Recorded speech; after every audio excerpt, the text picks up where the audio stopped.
बिस्मिल्लाहिर्रहमानिर्रहीम। Dear student, अस्सलाम वालेकुम। हमारा आज का टॉपिक है कोऑर्डिनेशन। जितने भी मल्टी सेलुलर ऑर्गेनिज़म्स हैं उनमें टिश्यूज़, ऑर्गन्स या ऑर्गन सिस्टम जो है वो इंडिपेंडेंट तौर पर काम नहीं करते, बल्कि वो मिलजुल कर काम करते हैं। उनका मिलजुल कर काम करना कोऑर्डिनेशन कहलाता है। कोऑर्डिनेशन की बेहतरीन मिसाल है कि जब हम एक्सरसाइज कर रहे होते हैं तो उस वक्त हमें नॉर्मल हालात से ज़्यादा एनर्जी ज़रूरत होती है। तो ज़्यादा एनर्जी कहाँ से आती है? सेलुलर रेस्पिरेशन से।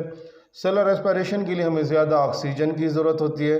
तो वो ज़्यादा ऑक्सीजन प्रोवाइड करने के लिए हमारा जो रेस्पिरेटरी सिस्टम है वो तेज़ हो जाता है, यानी हम तेज़ी से सांस लेना शुरू कर देते हैं।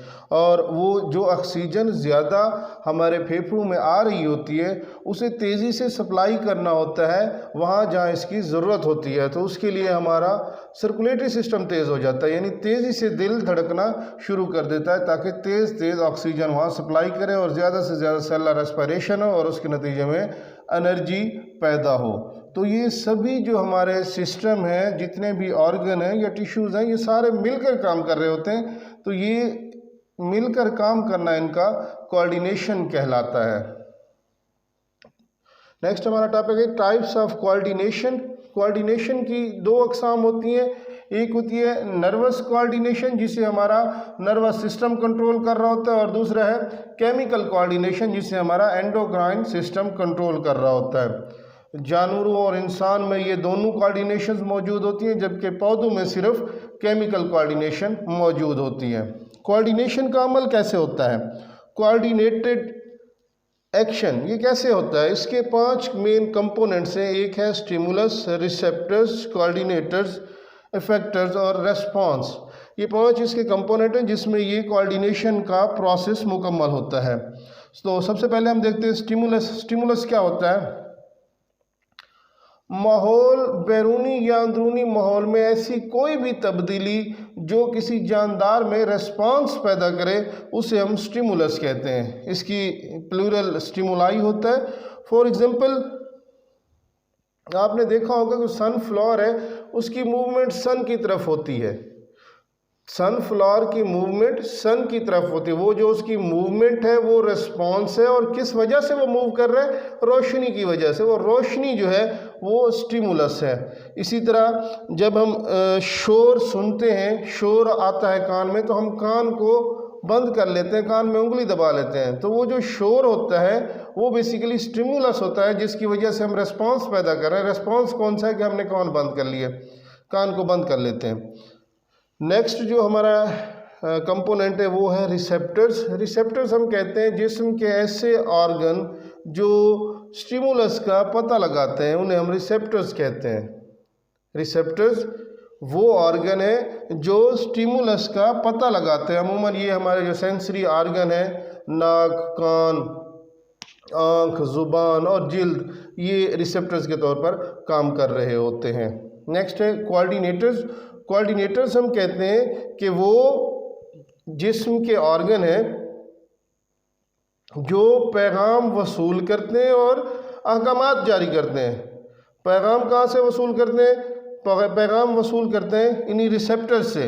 रिसेप्टर्स स्टिमुलस की पहचान करने के बाद कोऑर्डिनेटर्स को पैगाम भेजते हैं। कोऑर्डिनेटर फिर अहकामात जारी करते हैं रेस्पॉन्स पैदा करने के लिए। अहकामात भेजते हैं इफेक्टर्स को भेजते हैं। फॉर एग्जांपल, किसी गर्म चीज़ को हम जब हाथ लगाते हैं तो हमारी जिल्द उस वक्त रिसेप्टर्स होती है, उसने महसूस किया कोई गर्म चीज़ है, वो फ़ौरन पैगाम लेके जाती है कोऑर्डिनेटर्स के पास। कोऑर्डिनेटर उसका रद्द-ए-अमल शो करता है कि ये हाथ हम फ़ौरन पीछे को खींच लेते हैं। हाथ का फ़ौरन पीछे को खींचना रेस्पॉन्स है, और ये पैगाम कौन भेजते हैं? कोऑर्डिनेटर्स। कोऑर्डिनेटर ये पैगाम भेजते हैं कि हाथ फ़ौरन पीछे खींच लिए जाएं। तो कोऑर्डिनेटर्स जो नर्वस कोऑर्डिनेशन में ये स्पाइनल कार्ड और ब्रेन बतौर कोऑर्डिनेटर्स काम कर रहे होते हैं, जबकि केमिकल कोऑर्डिनेशन में हमारा जो एंडोक्राइन ग्लैंड्स होते हैं वो बतौर कोऑर्डिनेटर्स काम कर रहे होते हैं। नर्वस कोऑर्डिनेशन में न्यूरॉन्स के ज़रिए पैगाम भेजते हैं ये ब्रेन और spinal cord in the form of nerve impulse, जबकि केमिकल कोऑर्डिनेशन में जो एंडोक्राइन ग्लैंड्स हैं वो हार्मोन ब्लड में खारिज करके पैगाम भेजते हैं केमिकल्स के ज़रिए। नेक्स्ट है इफेक्टर्स। इफेक्टर्स हम कहते हैं कि वो हमारे जिस्म का मुतासरा हिस्सा जो है वो इफेक्टर्स होते हैं। जैसे हमने पहले भी मैंने आपको मिसाल दी है कि गर्म चीज़ को जब हम छूते हैं तो गर्म चीज़ जो जिस्म का जो हिस्सा हमारा गर्म चीज़ को छू रहा है, फॉर एग्जांपल वो उंगली है, गर्म चीज़ को छू रही है, तो ये उंगली हमारी इफेक्टर्स है। कांटा हमें चुभता है, पाँव पे कांटा चुभ जाता है, तो उस वक्त पाँव जो हमारा होता है वो इफेक्टर होता है, यानी वो जिस्म का हिस्सा जो मुतासिर हो रहा हो और जो रिस्पांस पैदा करे वो इफेक्टर्स होते हैं। नेक्स्ट है जी रेस्पॉन्स। रेस्पॉन्स हम कहते हैं कि कोई भी अमल जो स्टिमुलस की वजह से होता है उसे हम रेस्पॉन्स कहते हैं। गर्म चीज़ को छूते ही हाथ का पीछे को खींच लेना, ये रेस्पॉन्स है। आँख में जब कोई चीज़ चली जाती है तो हम फ़ौरन आँख बंद कर लेते हैं, आँख का ये बंद करना ये रेस्पॉन्स है। कांटा चुभते ही फ़ौरन हम पाँव को ऊपर उठा लेते हैं, तो पाँव का ऊपर को उठाना ये रेस्पॉन्स है।